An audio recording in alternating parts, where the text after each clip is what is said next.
Halo teman-teman, pernah gak sih kalian lagi lihat-lihat skincare, terus ada salah satu produk kecantikan yang tulisannya mengandung retinol. Sebenarnya retinol itu apa sih?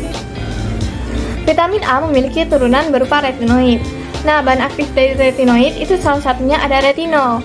Selain retinol, ada retinal, retinoid acid, retinoid ester, ada palen, dan terazoten. Retinol dan retinoid acid itu biasa digunakan pada produk kecantikan. Namun, retinol memiliki sifat yang lebih aman jika dibandingkan oleh retinoid acid. Manfaat dari retinol yaitu untuk menghaluskan garis-garis pada wajah, memperbaiki pori-pori, dan menghilangkan bekas serta menghilangkan jerawat. Retinol sering digunakan pada produk kecantikan yang mengklaim sebagai anti-aging. Kok bisa ya retinol digunakan sebagai anti-aging? Jadi, umumnya manusia itu akan mengalami regenerasi kulit setiap bulannya. Proses regenerasi tersebut akan memperbaharui lapisan kulit dengan sel baru menggantikan sel lama yang telah mati. Namun, seiring dengan bertambahnya usia, proses regenerasi tersebut akan menjadi lebih lambat. Nah, retinol bekerja dengan cara mempercepat pergantian sel kulit mati dan menurunkan produksi sebum. Selain itu, retinol juga akan merangsang pembentukan kolagen. Dengan begitu, retinol tersebut dapat berfungsi sebagai anti-aging karena kolagen tersebut merupakan komponen penting pada lapisan dermis di kulit, sehingga dengan tercukupinya kolagen akan membuat kulit menjadi lebih halus.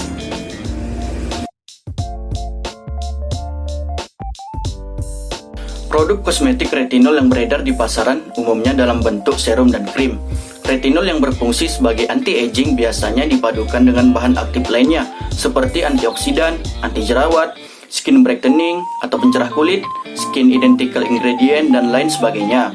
Ada banyak contoh produk paten dari merek terkenal yang beredar di pasaran. Di antaranya seperti Aposkin Miraculous Retinol yang mengandung bahan aktif retinol, palmitoyl hexapeptida, tocopherol asetat, ekstrak daun green tea, ekstrak oat, dan ekstrak raspberry. Produk ini diklaim mengandung 0,09% retinol dan peptida yang berguna untuk memicu produksi kolagen alami pada kulit. Untuk penjelasan lebih lengkapnya dapat dilihat pada tabel berikut ini. Kemudian ada Something Level 1% retinol yang mengandung retinol, allantoin, dan hyaluronic acid. Produk ini diklaim mengandung squalene yang bersifat non-komedogenik sehingga tidak menyumbat pori-pori. Penjelasan bahan yang lebih lengkap dapat dilihat pada tabel berikut. Selanjutnya adalah produk Oleg Regeneris Retinol 24 yang mengandung retinol, niacinamide, dan titanium oxide. Produk ini tersedia dalam sediaan serum dan krim. Penjelasan bahan yang lebih lengkap dapat dilihat pada tabel berikut ini. Dan yang terakhir ada produk Ertos Retinol Serum yang mengandung retinol, tocopherol, allantoin, dan ekstrak lidah buaya sebagai bahan aktifnya. Untuk penjelasan bahan yang lebih lengkap dapat dilihat pada tabel berikut ini.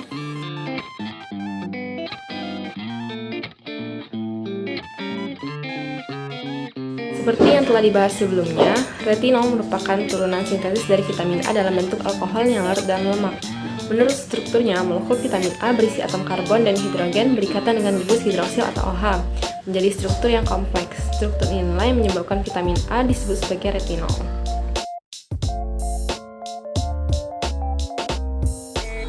Retinol sebagai derivat vitamin A memiliki beberapa aktivitas yang sejalan dengan fungsi yang dimilikinya. Yang pertama yaitu sebagai anti-aging atau anti penuaan. Retinol sebagai anti-aging akan membantu proses regenerasi kulit dengan cara masuk ke lapisan bawah epidermis kulit. Ketika retinol telah mencapai lapisan tengah dari kulit, maka retinol akan menimbulkan efek pengelupasan. Nah, pengelupasan ini akan menyebabkan terjadinya regenerasi kulit dan menyebabkan timbulnya lapisan baru pada kulit yang teksturnya lebih lembut atau lebih halus. Yang kedua yaitu berfungsi dalam elastisitas kulit. Regulator sel seperti retinol memiliki efek langsung terhadap metabolisme kolagen dan mempengaruhi produksi kolagen.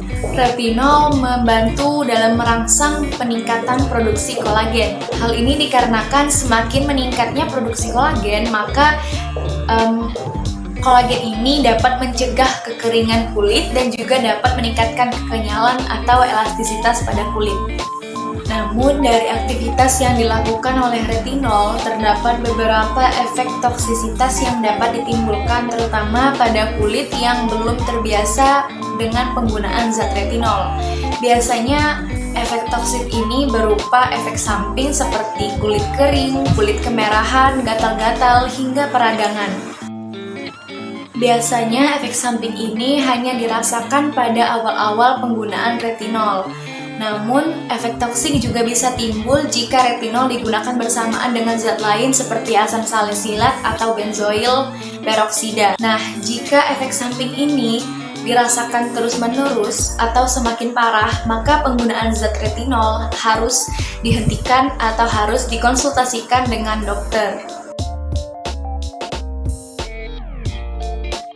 Nah, di sini ada yang pertama itu uji penampilan fisik, yaitu dengan cara mengamati warna sampel dan merasakan teksturnya dengan mengoleskan serum ke permukaan kulit. Yang kedua itu ada uji pH. Uji pH ini dilakukan dengan menggunakan pH meter. Nah, pH formulasi ini memiliki pH asam karena kulit memiliki pH asam sekitar 4-6. Yang ketiga itu ada uji homogenitas. Uji homogenitas ini dilakukan dengan cara menyebarkan formulasi serum pada kaca transparan dan diamati. Formulasi serum ini harus menghasilkan distribusi serum yang seragam. Dan yang keempat itu ada uji viskositas.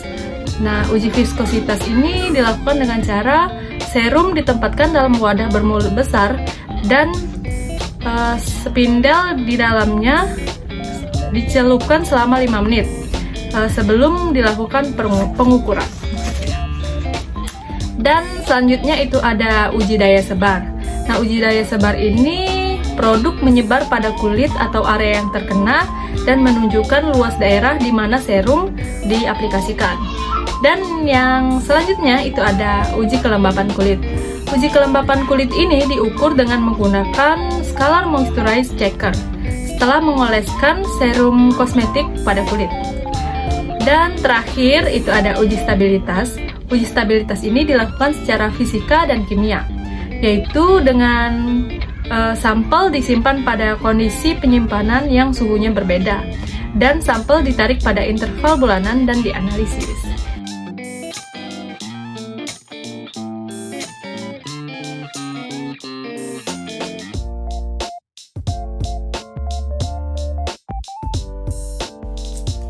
Serum berwarna biru ini merupakan salah satu produk dari Scarlett, yang dimana bahan aktifnya berupa retinol, yang dapat berfungsi sebagai anti-aging untuk meregenerasi kulit.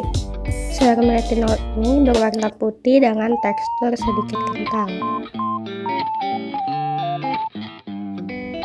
Waktu dibaurin atau di-apply, rasanya seperti ada gelnya gitu dan mudah menyebar.